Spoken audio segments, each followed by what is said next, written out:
Let's mic news at 7। Paschim Bengal के हली शहर में पूर्व मुख्यमंत्री ममता बनर्जी के काफिले पर प्रदर्शनकारियों ने हमला कर दिया। प्रदर्शनकारियों ने उनकी गाड़ी को घेर कर पत्थर, पानी की बोतलें और जूते फेंके। ममता बनर्जी ने आरोप लगाया कि हमला पुलिस की मौजूदगी में हुआ और अगर कार की खिड़की खुली होती तो उनकी जान को खतरा हो सकता था। दरअसल ममता यहां टीएमसी कार्यकर्ता बिरजू केओट के परिवार से मिलने पहुंची थी, जिनकी संदिग्ध परिस्थितियों में मौत हुई थी। परिवार ने पुलिस हिरासत में मारपीट का आरोप लगाया है, जबकि मामले की जांच जारी है। टेरिबल हुआ है, मेरे को गाड़ी में बड़ा बड़ा पत्थर मारा गया, बाहर से एंटी सोशल पुलिस का सामने में आके हमको इतना गाड़ी को अटैक किया। अगर हम गाड़ी का कांच शीशा खुला रखता तो हमारा माथा फट जाता, हम लोग सब मर जाता। ऐसा पुलिस का सामने में हुआ, हम कभी ऐसा हमला नहीं देखा। क्या कर रहा है इतना? पुलिस बीजेपी को प्रोटेक्शन दे रहा है। सीजेआई सूर्यकांत ने कहा है कि न्याय तक पहुंच का मतलब सिर्फ अदालत तक पहुंचना नहीं, बल्कि जरूरतमंदों तक न्याय पहुंचाना है। इंदौर में नालसा की वेस्ट जोन रीजनल कॉन्फ्रेंस में उन्होंने कहा कि गरीबी, दूरी, भाषा, दिव्यांगता या कानूनी जानकारी की कमी के कारण कोई व्यक्ति न्याय से वंचित नहीं होना चाहिए। सिर्फ कानून बना देना काफी नहीं, लोगों की बात सुनना और सम्मान से व्यवहार करना भी जरूरी है। मध्य प्रदेश के आदिवासी परिवारों, गोवा के मछुआरों, गुजरात के प्रवासी मजदूरों और मुंबई की महिलाओं की कानूनी ज़रूरतें अलग हैं, इसलिए कानूनी सहायता भी स्थानीय ज़रूरतों के मुताबिक होनी चाहिए। दूसरी तरफ हैदराबाद की NALSAR यूनिवर्सिटी के कुछ छात्रों ने सीजेआई सूर्यकांत को 2026 के कॉन्वोकेशन का मुख्य अतिथि बनाने के फैसले पर आपत्ति जताई है।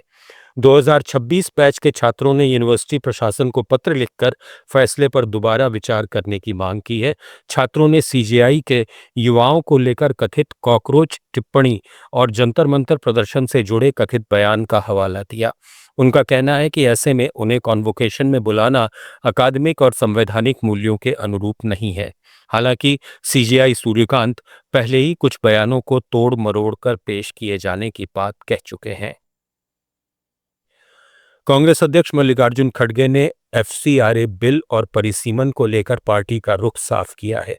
उत्तराखंड के रुद्रपुर में मीडिया से बातचीत में खड़गे ने कहा कि कांग्रेस FCRA बिल का विरोध करेगी। इस मुद्दे पर आगे की रणनीति तय करने के लिए कांग्रेस कल ऑल पार्टी मीटिंग बुलाकर फैसला लेगी। वहीं परिसीमन बिल पर खड़गे ने कहा कि लोकतंत्र में किसी के हाथ नहीं बांधे जा सकते और न ही किसी के विचारों को रोका जा सकता है। लोगों के मन में क्या चल रहा है ये पता नहीं चलता, लेकिन कांग्रेस की स्थिति स्पष्ट है। देखो, डेमोक्रेसी में हम किसी के हाथ बंद नहीं सकते और उनके विचार को भी हम रोक नहीं सकते। वो उनके विचार दौड़ते रहता उनके माइंड में, वो किसी को पता नहीं चलता। बाकी की चीजें जो फिजिकली हम करते हैं हमको पता चलता है कौन कैसा है, क्या है, कौन लंगड़ा है, कौन ऊंचा है, कौन अंधा है, कौन काना है, बहरा है, मालूम होता है। लेकिन जो विचार है, जो क्या भागते उनके मन में है, ये मालूम नहीं होता। जब वो एक्ट करेंगे तभी मालूम होगा।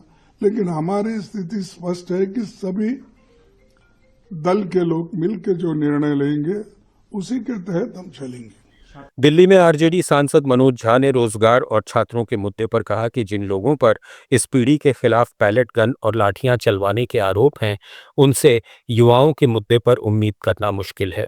राहुल गांधी ने अवसर की असमानता का मुद्दा उठाया है और सवाल किया है कि डिग्री हासिल करने के बाद युवाओं को रोजगार और अवसर की गारंटी कब मिलेगी।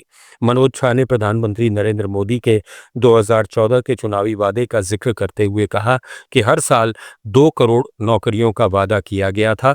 अगर आज प्रधानमंत्री की प्राथमिकताओं में रोजगार और युवाओं के अवसर शामिल होते तो इस पीढ़ी को उनकी राजनीति और नीतियों से परेशानी नहीं होती। न्यूज एट 7 में फिलहाल इतना ही। बने रहिए लेट्स माइक के साथ। आप सुन रहे थे let's mic more than radio. Follow कीजिए हमें हमारे सोशल मीडिया प्लेटफॉर्म्स पर।